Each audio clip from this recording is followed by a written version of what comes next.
Well, we've got a 12:42 for that stop, and Alain Prost now is in the lead. And that, you see him going through slower traffic. He's getting past Cafe right there as he comes down here, accelerating hard away. We're in Brazil, we're in Rio, and we're coming back. Tignano and Jerry Garrett at Rio de Janeiro for the Brazilian Grand Prix. We had one of the McLarens in the pit. It was that of Johansson. This is the leader of the race. Alain Prost is leading. Terry Boutsen in the Benetton Ford is second. Berger in the Ferrari is third. Nelson Piquet is up to fourth. Johansson is fifth, and Mansell is sixth. That's what they were showing is right there. Alain Prost, the reigning world champion, holding his tires together extremely well. And you can see a Williams getting through the traffic there, passing one of the Ferraris of Alboreto. Alboreto's car is very unstable as he went through the big long corner at the end below our commentary position. Although you can't see that, you're looking at Alain Prost easing his way around here. He's driving with a great degree of precision. And that, the smooth, gentle way, quite frankly, is the only way to drive, particularly when you've got to save tires. And Prost knows, of course, that all of those other cars have been in for tires. They've already completed 15 laps, and Goodyear told me beforehand, Lee Gogg said, the good ones will wait till lap 17 or 18, and if they can do more, they're going to be in great shape. So you can take that from the gospel. I think you're seeing Alain Prost behaving very intelligently with regards to his tire wear. One thing about this McLaren team is that there has been a big change in designers this year.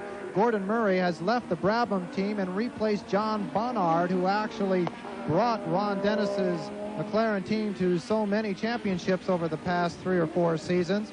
But Gordon Murray has been the man who's actually gone into the Marlboro P4 McLaren and even made it a better chassis than it was before. It's had the best track record in early testing of all the cars, and here in Rio, it's certainly working out very well. It's saving its tires. Lap 17 is coming up very soon. We'll have to see how well the chassis is conserving those tires, because that is going to be a major factor in the end of this race. The tire story here is a big one. Goodyear brought 2,000 tires as Ayrton Senna's teammate Nakajima goes into the pits, as we can see this from high above. The Goodyear Tire and Rubber Company brought 2,000 tires here. That's a lot of tires. They sell these tires nowadays to the Grand Prix teams for about $300 a tire, although they in fact cost, I think, around about $600, so that's no small investment. Of course, they fly them down here, and that's a pretty expensive experience. The crowd cheering again and Prost comes in. Prost is in the pits. Alain Prost is coming into the pits. Jerry, are you down there? Yes, we are, and it looks like the Prost has done the best job of saving his tires up to this point. And as you mentioned, Jackie, this is going to help him enormously as this race goes on. He's probably going to be able to do better on tire wear than anyone the whole race. A very quick stop down here. Well, he went out 2 seconds faster than, in fact, Ayrton Senna went out in. As you see the leaderboard back up again. Now, he'll have lost that lead, Prost will have. That was the lap before that the Longines timing is quoting. He was 2 seconds faster, and the 2 seconds were because Senna had allowed his car to come out of gear. And when he came in, he was trying to engage gear, and he took a little while for that first gear to engage, and he lost 2 seconds right there. So we've got the Grand Prix of Brazil. We've got Terry Boutsen under pressure. We'll be coming back to Rio after this. Do you buy the new Quaker State with QSX? Keeps your engine cleaner to last longer. You're looking at the Norte corner, or the North corner, here in Rio. And it's one of the most important corners on the entire circuit. The reason is because it leads down this very long straightaway, almost 7/10 of a mile. Now, getting into the corner, the driver has to get his braking right and select the proper gear, and then hit the apex just perfectly, down there where those red and white stripes are. Now, right in this area, he has to move his concentration to putting as much power down on the road as possible, what they call exiting the corner, because that will determine the velocity of his speed all the way down the straightaway, up to 180 miles an hour. Now, coming up this little slope here, he's actually going beyond the adhesion of the tires and the chassis. He'd actually end up out there in the grass if it wasn't for this little curve. but they go up against the curb, collect themselves up, put as much power back down on the circuit as possible, and down the straightaway. So when you see drivers blowing one another off down the long straightaway here in Rio, it's not always due just to horsepower.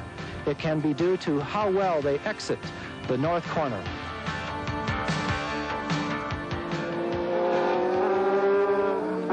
You're looking at the leader of the Grand Prix of Brazil, rightly so. Right now it's a Brazilian, if you like. Nelson Piquet is leading the race. It was he who passed Terry Boutsen just as we went to commercial, and he was, of course, taking that pass to get himself back in the lead. Remember, he's been in the pits. Boutsen has not yet been in the pits, but there we have another Ferrari, incidentally, slipping into the pits. John? Just a couple comments about Terry Boutsen. He's 29 years old. This is his 58th Grand Prix start. He got into Formula One racing with the Arrows team. His lovely wife, Patricia, is here. And he's very happy so far this season with the Benetton car. And we have a spin out on the track. It's Nannini. He's lost the tire. He may have lost that tire actually before the spin. He was in the pits earlier. That was a very quick corner that he was coming through during the spin. But he seems to be all right. You can see the car going up on the curb and certainly induced a very hard spin. We don't know if the tire was lost before the spin or the spin and hitting the curb induced the breaking of that wheel. It looks like the wheel, in fact, has broken, not the tire that's come off. It looks like a clean break of the wheel. I think it may have had a hair crack or something because the car went into extreme oversteer, and only when the extra knock of hitting the curb came into play did, in fact, the unit disintegrate. But that could have been a very nasty moment. It was in a fast left-hander that would normally be taken around about 150 miles an hour, so it was no easy matter. We may well see that again be replayed by Global Television, who are the national feed that we have here, as the race leader comes up to pass the young Japanese driver who is the teammate of Ayrton Senna. That's Nelson Piquet just in the picture. Nakajima is the man who is behind right now, who's had a lot of laps in Formula One cars while testing in Japan, and Piquet just gets through so easily. Well, Nakajima is very eager not to make any mistakes here in this first Grand Prix. His Formula 3000 experience in Japan has been very good. You see the fastest lap being set by Nigel Mansell there. 118 miles an hour is a little bit slower than his fastest lap here last year, but still well into the three figures. So Nelson Piquet continues. He's leading the race. Then you've got Terry Boutsen in second. Nigel Mansell's up to third. Alain Prost is back into fourth position. Ayrton Senna is in fifth, and Stefan Johansson is in sixth. This race is going to keep jumping from one leader to another as those tire changes play their part. They're getting very good at changing tires, and Prost has passed Boutsen, it looks like. It's a very clean pass right at the end of the straightaway. We are sorry that these passes are not being presented to you on camera, but again, this is not an ESPN camera crew working here. It's a national feed. And of course, when you have a Brazilian out leading, like someone as popular as Piquet, it's hard for them to go back into the field. There's some very good racing going on for third, fourth, and fifth position at the moment. Piquet is coming back into the pits. As As we've had a replay here, Piquet comes into the pits. Nakajima. Jerry, are you down in the pits there? Piquet's in. Yes, we are, Jackie. This is part of the legacy of that earlier pit stop. It's forced his sequence earlier. We got word from Williams that part of the problem on that first pit stop was those clogged radiators that you mentioned. Drove the temperatures up dangerously high, and that's got him off of sequence. So 11 seconds and 22 hundredths as the car accelerates out. Piquet and the Williams team have always been good in their pit stops, well-manufactured pit stops. And there you see Nigel Mansell, and Nigel Mansell now is probably in the lead. He's just ahead of Alain Prost, so you can see what a jigsaw puzzle this is going to be to follow as a Grand Prix. It's, of course, a long race, and if we're going to see those sort of passes all the time, it truly is going to be exciting close to the end of the race. So Nigel Mansell is leading the Grand Prix of Brazil, and Alain Prost is putting him under a lot of pressure, and he's passed. Alain Prost gets passed in exactly the same position as he passed him previously. Remember, it was at the end of the straight. Nigel Mansell is now tucking in behind Prost. I say Alan Prost has been doing so well here, and here the pass comes up in slow motion. He just gets him towards the end of the straight. Nigel's put in a position where he's snookered. In other words, he cannot retaliate. There's nowhere for him to go but to let Alan Prost through. Beautifully done and executed. Doesn't put either driver at risk, and this is why Prost has won so many Grand Prix. So Alan Prost again takes the lead down here in Rio de Janeiro under very hot skies. We are coming back to you after this message.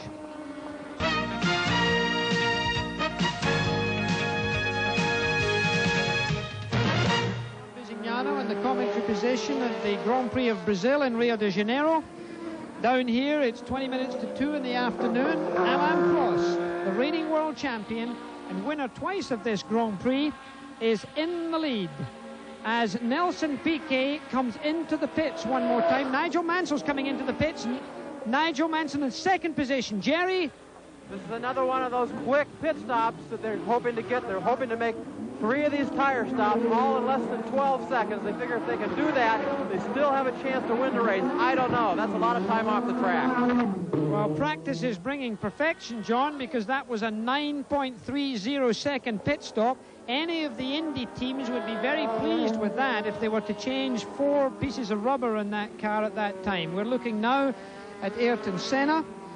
The order as I give it to you just now is Alain Prost is in the lead. Ayrton Senna is now the man you're looking at in second position, and Stefan Johansson, the teammate of Alain Prost, who moved from Ferrari at the end of last season, joined the Marlboro McLaren team. He's in third position right now. Out of the race is Theo Fabi, who had a mechanical. Derek Warwick's had a mechanical. Campos, the young Spanish driver, driving a Minardi, he's out of the race with mechanicals, as Martin Brundle, who moved from the Tyrrell team to the Zach West team. Zach Speed have the West sponsorship. He's out of the race. So 1, 2, 3, 4, 5 of them, including Nannini, who you saw, if you were looking earlier, having a moment. He's out with the loss of a rear right-hand wheel. Jackie, the Lotus team has been doing an awful lot of testing so far this season, but much of it has been taken up with this active suspension. There you see Senna coming by his teammate Nakajima. I'm sure Nakajima would move over very easily for Ayrton to come by, but Senna seemed a little bit disappointed in the active suspension before the start here in Rio, and he definitely felt that it has taken up too much of the team's testing time. He wants it to work. He wants to work on it and make it work, because he feels that that is the way that the team is going to have an advantage, the only way that they're going to have the advantage that it takes to catch the Williams. So Ayrton Senna going along there. We had the opportunity, John Visignano had a chance to speak to Peter Wright about the new active suspension system used by Lotus. Let's hear from John now. Active suspension, and it's a great name. How does it work? Well, it's a computer-controlled electro-hydraulic suspension system where the springs and shock absorbers are replaced by hydraulic systems under the control of the computer. The nearest analogy to it is a human suspension. A human doesn't have springs. It has a brain like a computer, sensors and muscle. You have a tremendous bank of computers here and everything. Do you think that the driver is actually less important because of this system? No, we're trying to help him by gaining information and tying it into what he tells us. And also, we're trying to give him a car which is more progressive, easier to drive, so that he can race it. We're not trying to take any control away from the driver. Peter, you mentioned about the driver. What happens if this thing shuts off in the middle of a 140-mile-an-hour corner or something? Well, we've taken every precaution we can think of to give him the time to adjust to the changing car. Obviously, the car should be going quicker because of the system, and if it quits, then he's probably going quicker than he should be. But we have backup springs for the system to fail on, and we have precautions and warnings to the driver. Lotus has always been an innovator in Formula One. Is this going to be the wave of the future? Will everyone have to have active suspension next year? Well, we would like to think so. There is maybe a tendency that if it is as successful as we hope, people may gang up on us. But yes, that's our intention.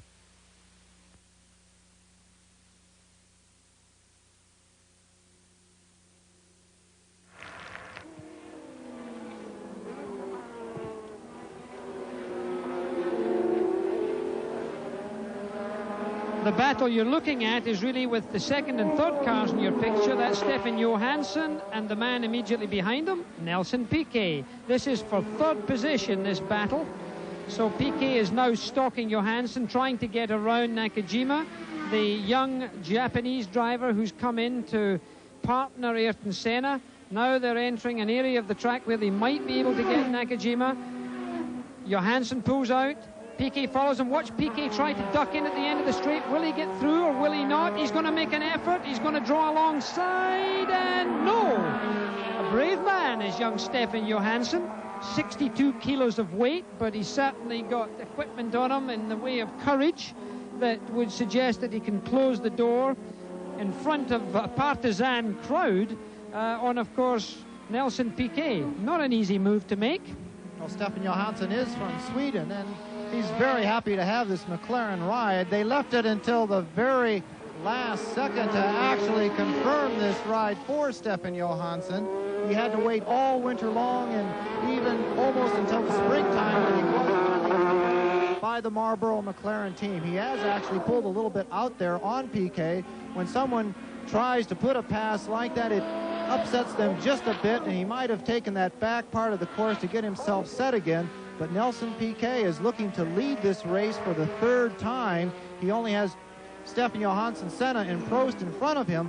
But Jackie, he had to stop for this on the 7th lap for tires and on the 21st lap for tires.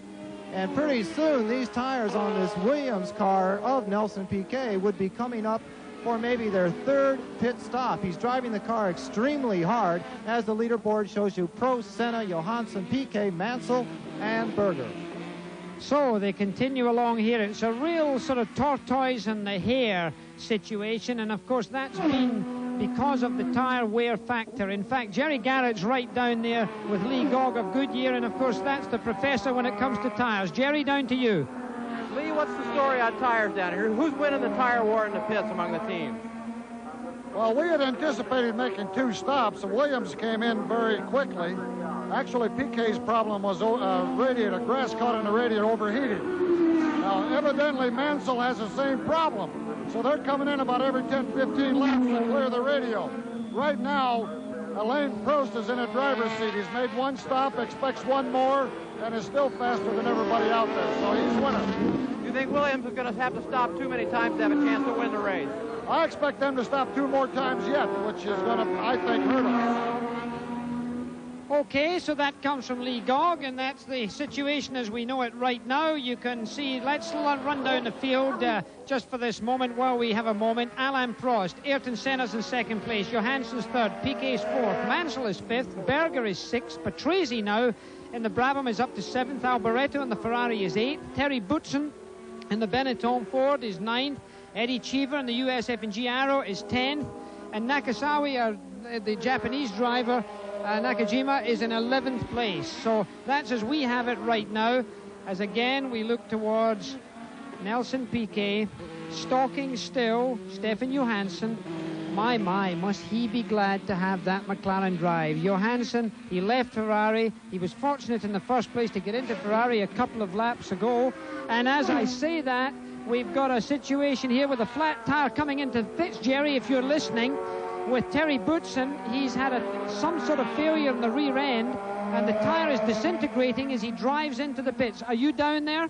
Well, we're down here right next to the Ferrari pits, across from the Senna pits at the moment. We're trying to check and see. There doesn't seem to be any suspension damage on that car, but maybe they'll be able to get that back out without too much more problem. Well, it may be difficult to get it off, Jerry. Is the wheel coming off okay? And is back on with a new tire, and he's underway, and doesn't seem to be any problem. What a break. That was an amazingly fast stop. They only did 1 tire. In fact, and Ayrton Senna, by the way, is heading for your area as well, Jerry. Ayrton Senna, of course, driving the Honda engine Camel Lotus. He's entering the pits. This is about when we expected to see Senna, according to this 3 pit stop strategy. So they're making no unusual changes on the car, just the tires. When you stop this quickly, it's hard to make much other changes. Well, he got it away in 9.47 seconds that time. He got it in gear at the appropriate moment. But in fact, I think Lee Gogg and Goodyear told me they would expect them to come in for the second stop around the 37 or the 40 lap stage. So it could be that Senna might have to make an additional stop, because that was only after 28 laps that he came in, and I think we might be into some trouble there. Of course, with that pit stop, that makes the leaderboard come up to Prost leading, and actually has almost a 15-second lead at this time. As you see, Stefan Johansson in the other Marlboro McLaren coming by, closely followed. There comes the Williams right alongside. Piquet takes another look, but says, I was there before, and the door was slammed on my toe. So he did not push it as far as he did the first time. Stefan Johansson seems to dominate at least the back half of this course.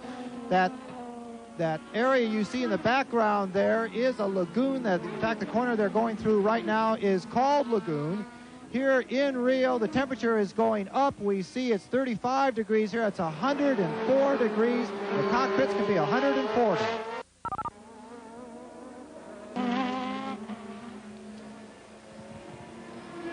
We're back in Rio de Janeiro again as Nelson Piquet is trying to hound Stefan Johansson.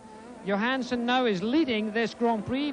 Stefan Johansson hasn't had the privilege of leading too many races. He nearly won Imola last year. He was leading that one with only 1 lap to go, but was to lose it because of running out of fuel.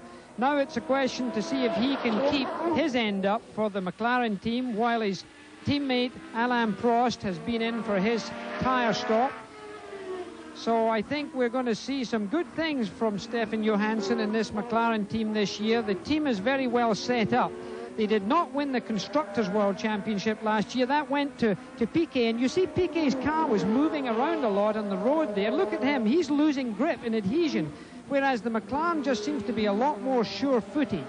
It may be interesting to see this, because we'll just keep an eye on them and see if Piquet is having to work that little bit harder.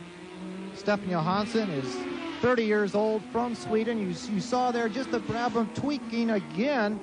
The Williams tweaking just a bit coming out of that corner. Again, what Jackie was pointing out is it looks like another set of tires having a bit of a problem there on the Williams car. He did not even take a look at the end of the straightaway. As you see the leaderboard, it's Prost, Johansson, the Swede, Piquet from Brazil, Mansell from Great Britain, Senna from Brazil. But Stefan Johansson, of course, he lives in Monte Carlo. He has a very nice, lovely American girlfriend who we all enjoy here on the circuit. She's certainly a very cheerful person, and it's nice to have some American ladies within the Formula One group. Stefan Johansson met Charlotte at a Grand Prix of Belgium 2 years ago. And Stefan Johansson has always been considered the number 2 driver in the best teams that he enters, and he's fighting to get to the number 1 position. In Ferrari, he scored twice as many points as his teammate last year. The Conduttore Ferrari, still out he went. And the Conduttore says, go, you leave.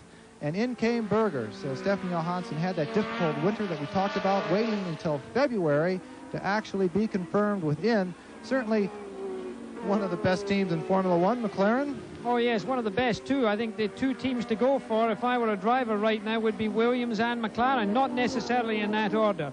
Let me just run down the leaderboard here as we have it unofficially up here. We've got Prost driving for McLaren, and Johansson, of course, is at the present time. Now, Prost has now taken the lead. So, therefore, Prost is leading this race. And in second position, we've got Stefan Johansson. Stefan Johansson is second. Then Nelson Piquet is third. Nigel Mansell is up to fourth again. Ayrton Senna is fifth.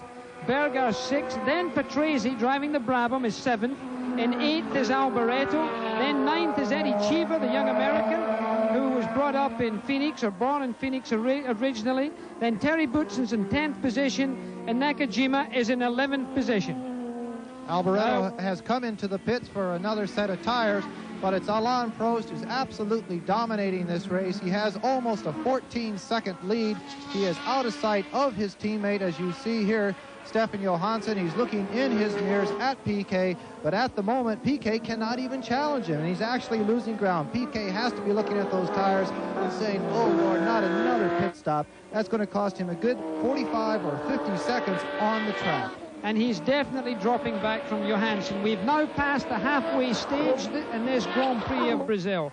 Just an interesting point with regards to engines. This team that you're looking at right now, the McLaren team sponsored by Marlboro, brought 12 engines for this race for those two drivers.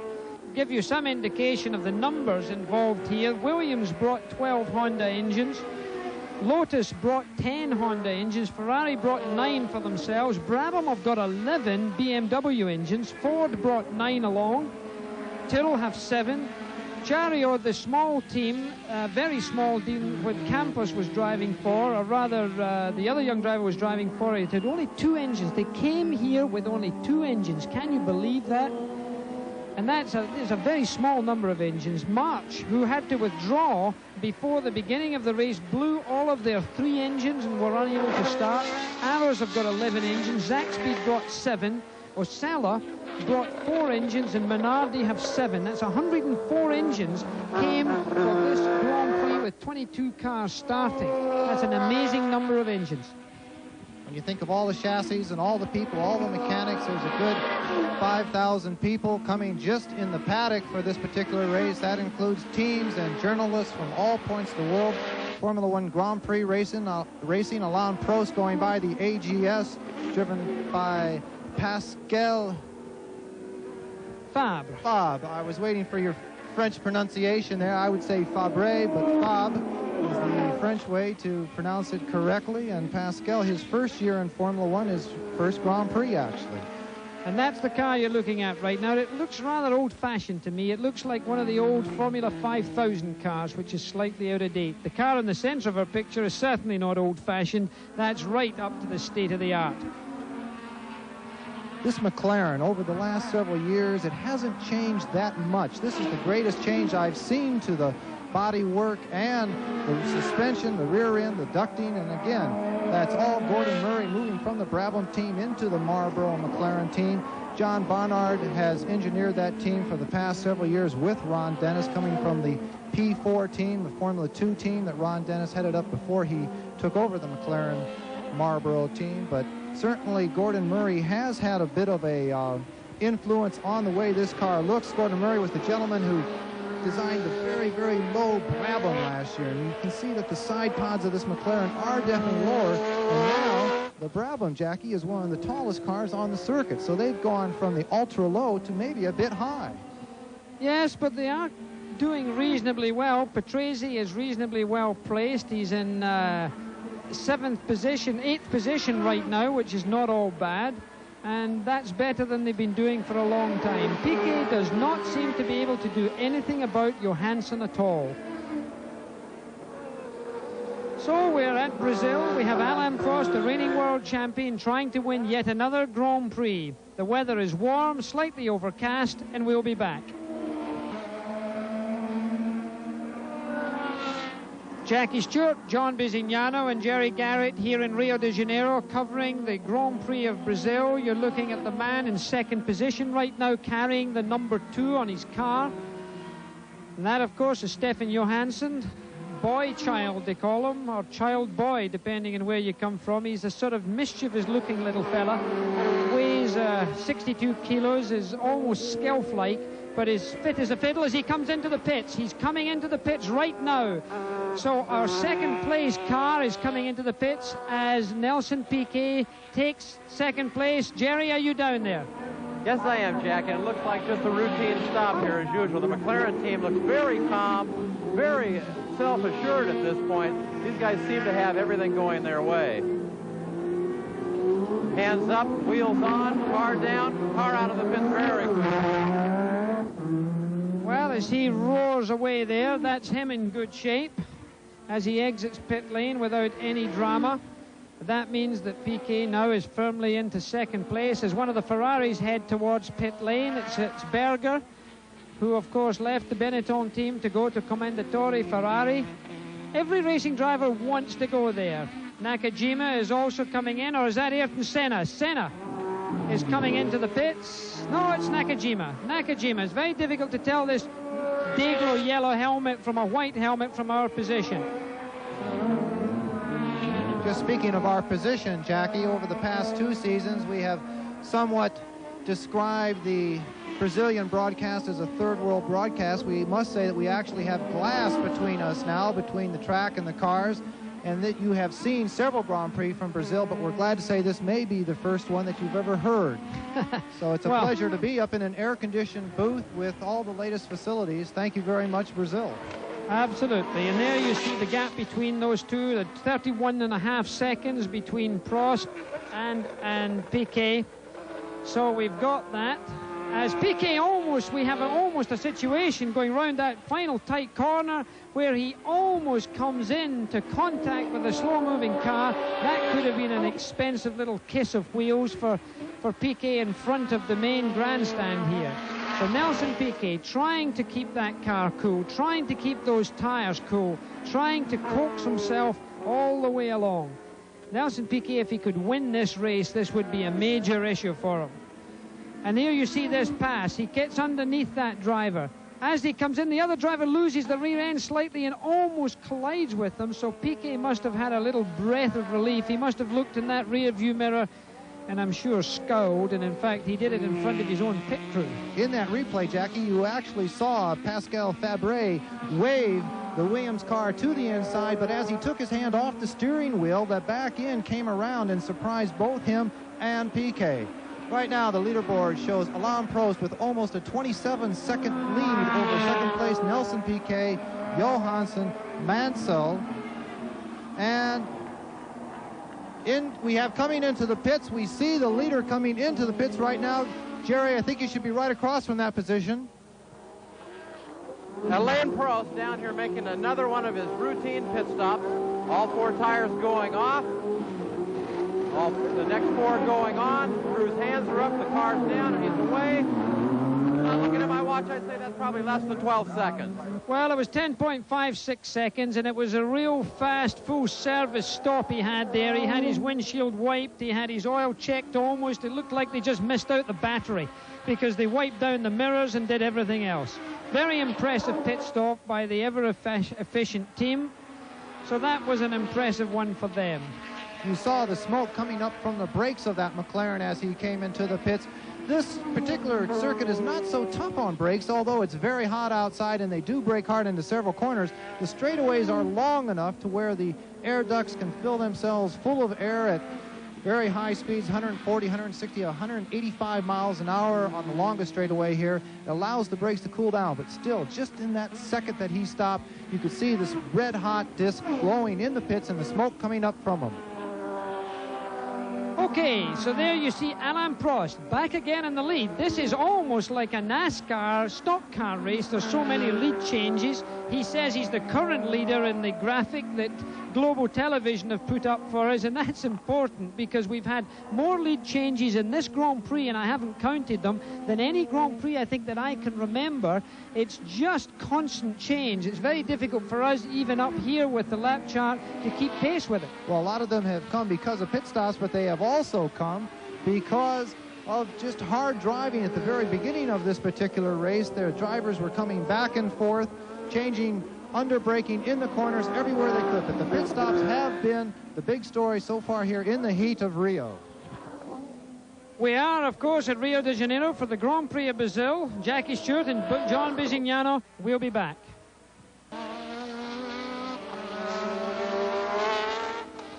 Welcome back to the Grand Prix of Brazil as you look at Alain Prost, the current leader in this Brazilian Grand Prix. Ayrton Senna of Brazil in the Camel Lotus is lying second. Nelson Piquet is lying third right now.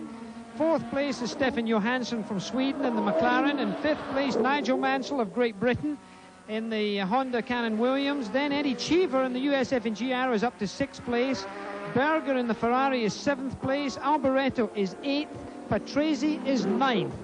That is, we look at Alain Prost getting through the field here, again having to drive with this intelligence. Alain Prost, Mr. Cool when it comes to this, very well adjusted driver. He's got 25 Grand Prix victories under his belt right now. He has said that one of his motivating factors is to beat my total of 27. He's going to do it this year. He may get up to 26 right here in Brazil if he keeps driving like this. The great Juan Manuel Fangio has been here today. He did a demonstration. driving around in his old Mercedes of 1955 and 1956. He won 24 Grand Prix victories in his 5 World Championships. Jim Clark won 25 Grand Prix victories. I was lucky enough to win 27, and I've held that now for 30 and a half years. So Alain Prost is surely going to take that away from me. And frankly, I couldn't think of a better man to do it. Records are made to be broken, and Prost is such a good driver. I'd be more than proud for him to have it, although slightly disappointed. Oh, Jackie, now one thing you do have to remember is that you got those many wins with only 99 starts, and Alain Prost, this is his 106th start, so it's going to have to be someone else besides Prost that on a ratio basis beats the Jackie Stewart record. Well, yeah, but at the end of the day, it's numbers that count. And the numbers that we see right now, big on the screen, is this car, of course, number 12 of Ayrton Senna with his bright yellow helmet. It almost clashes with his new sponsor colours. He may have to change the colour of his helmet. Maybe he'll get Reynolds to change the colour of the camel yellow. He's had a lot of power in the Lotus team. There was much talk that he had more power than anybody else. What Ayrton Senna asks for, he gets. And right now, the Brazilian crowd are giving him a lot of encouragement. He has somewhat been that way, a very powerful person, all the way back to his Formula 3 days. He always knew exactly what he wanted and went straight for it. Coming from Brazil with a very low budget into Formula 3, but it has paid off, and his tires seem, or at least when he puts that power down, the front of the car washed out there. Just to review the top 3, we have Alain Prost leading this Grand Prix with Ayrton Senna, the person on the screen at the moment. Stefan Johansson in the other Marlboro McLaren is in third place. Nelson Piquet, the second Brazilian, is in 4th.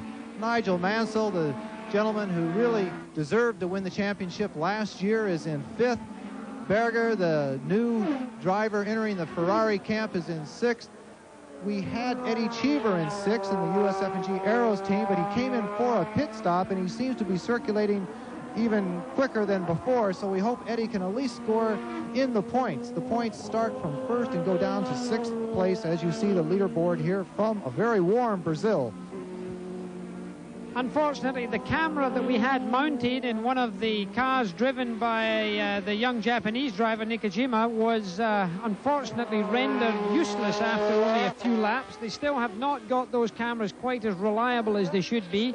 I was covering a race at Long Beach last weekend, it was, I think, with NBC, and we had a camera that didn't show us any pictures either.